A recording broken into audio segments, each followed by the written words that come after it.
magandang umaga sa inyong lahat mga kapatid. Welcome back again to my channel So for today's video mga kapatid ay mag-a-update tayo nitong kahabaan nitong project ng NLEX SLEX connector mga kapatid So samahan nyo lang ako mga kapatid. Bago pa tayo magkalimutan, bigyan nyo ako ng like, share, comment and subscribe. I-click mo na rin ang notification bell for more updates. So ayan mga kapatid, samahan nyo lang ako, gala lang tayo. Itong gamit natin mga kapatid ay GoPro lang, Hero 4. So ito lang ang nakayanan ng ating budget. So ayan, so kaso sinara ayan. So dito na tayo ngayon mga kapatid sa may Espanya dito na po yung project ng NLEX SLEX connector. So ayan, nakikita nyo yan dyan mga kapatid, may poste dyan na ilalagay. Ayan So tapos yung ayun, may poste na rin doon yung butas. Tapos nakikita natin yung sa dulo, meron na rin mga dalawang column Ayan. So ang bilis ng ng improvement Ayan. So hindi tayo makakadaan dito kasi may harang. So doon tayo sa kabila dadaanan sa may Algeciras. Ito ngayon ang update dito sa may Espanya mga kapatid ngayon ay January 28, 2022. Sa oras ng alas 2:50 ng hapon mga kapatid alas 2:50 ng hapon. Ayan, ito na ngayon ang improvement dito mga kapatid. Pero titinan natin yung mga kapatid kasi kung iuurong nila tong yung release doon, malamang baka matatanggal yung bahay na yan. So sa tingin ko iuurong siguro kasi iuurong yung station doon So sabi ng iba matatanggal talaga yan sakaling iuurong. Pero yung doon naman sa dulo sa may Pemargal, inurong na yung doon yung release. Pero kung may bakante pa naman, baka hindi na sila matatanggalan kung kaya pa naman na may space pa. So, ayan, libutin natin mga kapatid Ay sir, pwede makadaan?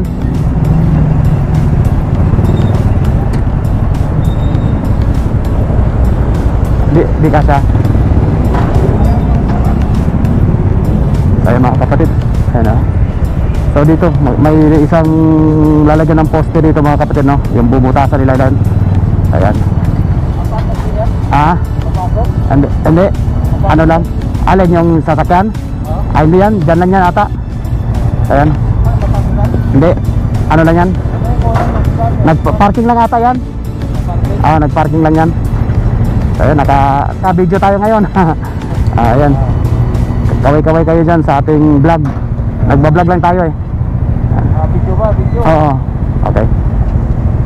Ayan. So ayan, may nakikita na kayong poste dyan yung column na isa. Ayan. Tapos meron na rin ron, may poste na rin. At saka may isa na, yun, nagkakabit na sila ng rebar Ayan. So buti pinapasok tayo ng mga kapatid So sama lang kayo. Ayan, ito yung isang butas ng para sa column. Ayan. Ayan sir, thank you sir. So nakikita natin, ito meron pa, may column pa yung isa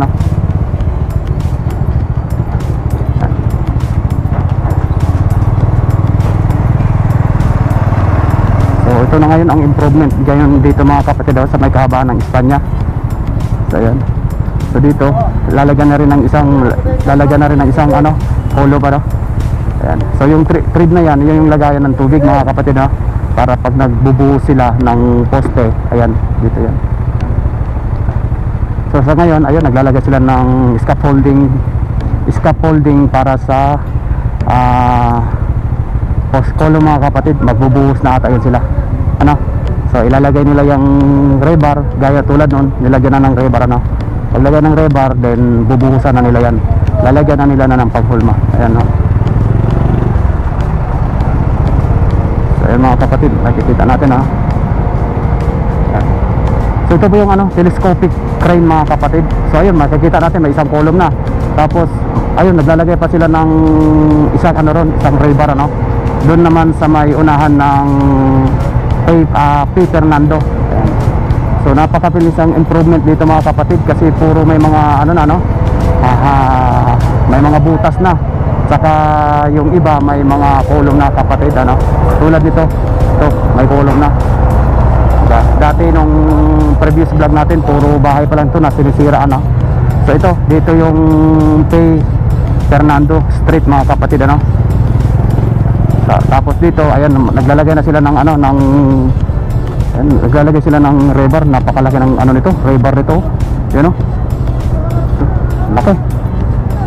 Medyo mahaba pala to dito. Oo nga, mahaba. Ayan, no? Lalaki na ito.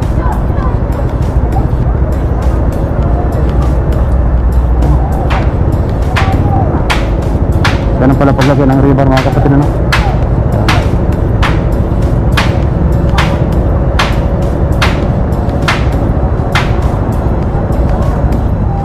Kaya ewan ko lang kung masisira pa yan at sobrang laki ng ano, lalaki ng ano na, bakal, ano?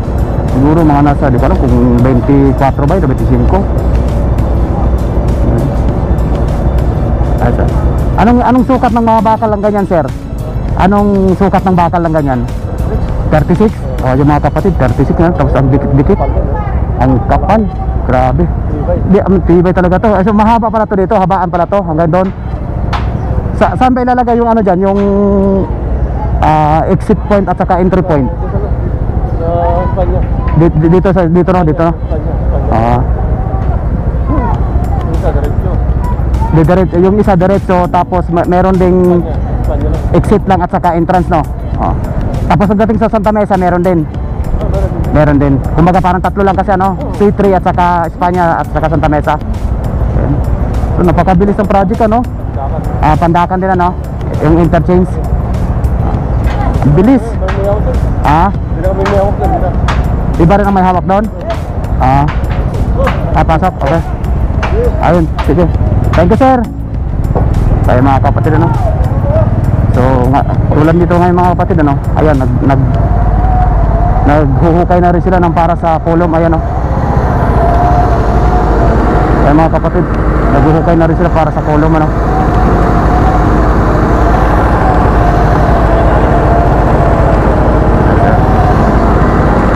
Anong tawag niyan, sir? Anong tawag? Anong tawag sa ganyan, yung umiikot? Ha? Ano? Craig. Craig. Ito, ano ang tawag ito?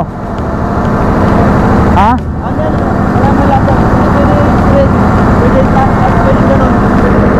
Pwede na sa pangkalahatan. Kinakalas lang. Kinakalas lang. Parang dredging crane. Dredging crane. Ayan. So ayan, ito Craig palang tawag ito mga kapatid, ano, itong umiikot. Ayan, para tatanggalin nila yung ano, yung lupa sa ilalim para lalagyan ng kolom. Ayan. Ayan yung nakikita natin doon sa may kabilang Scania mga kapatid, no? Yung patawid na ito, yung sinabi ko. Kaya sabi na Craig pala ang tawag doon.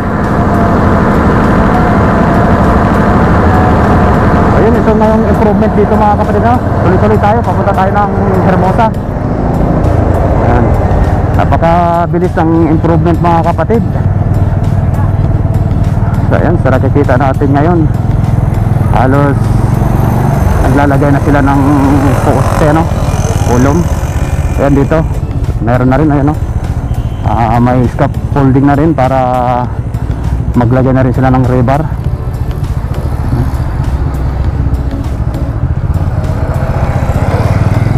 Ayan, dito na tayo sa may Pay Margal mga kapatid, ano? Nakatawid na tayo sa Pay Margal.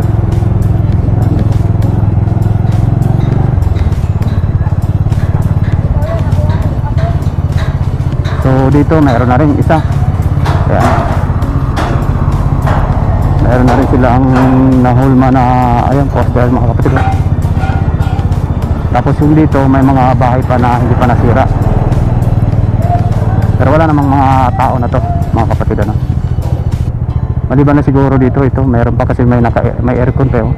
So baka hindi pa ito nabayaran, ano. Ayan, ito ganito may tindahan pa. So sabihin, baka check na lang, inaantayan nila. Tulad nung sa may Hermosa mga kapatid, ano.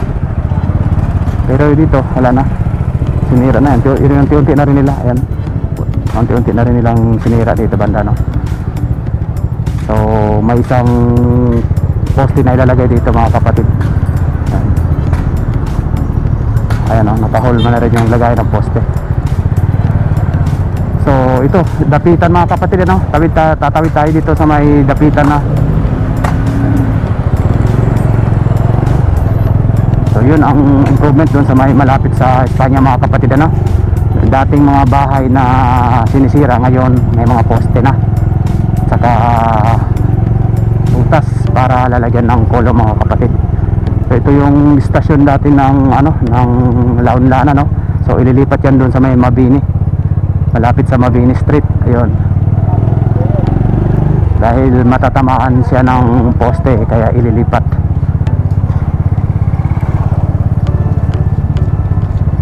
Ayan, dito naman tayo sa may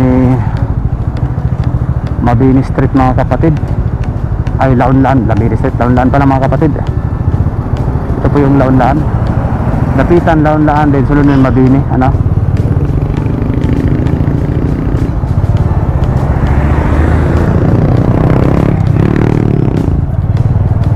So dito, as usual pa rin yung mga, ayun, tagdalawa palang poste dito. Meron palang tagdalawa ang poste, no? So ang improvement pa rin dito, ganun pa rin, no? Meron lang nadagdag na mga isang poste mga kapatid, ano? So wala pa rin siyang mga per head, ano, kundi puro column pa lang. So may napapansin tayo ron na may nagdadagdag sila ng poste, kasi tulad nung ililipat kasi yung stasyon ng Laon-Lan, sila tatamaan ng poste, ano. Nagdalawa yung poste pala dito, ano. Ayan, nalagpas na tayo sa Mabini Street mga kapatid, ano. Yung nilagpasan natin Mabini Street yun. So dito may lalagyan pa ito na isang poste dito kasi medyo malayo pang agwat yan.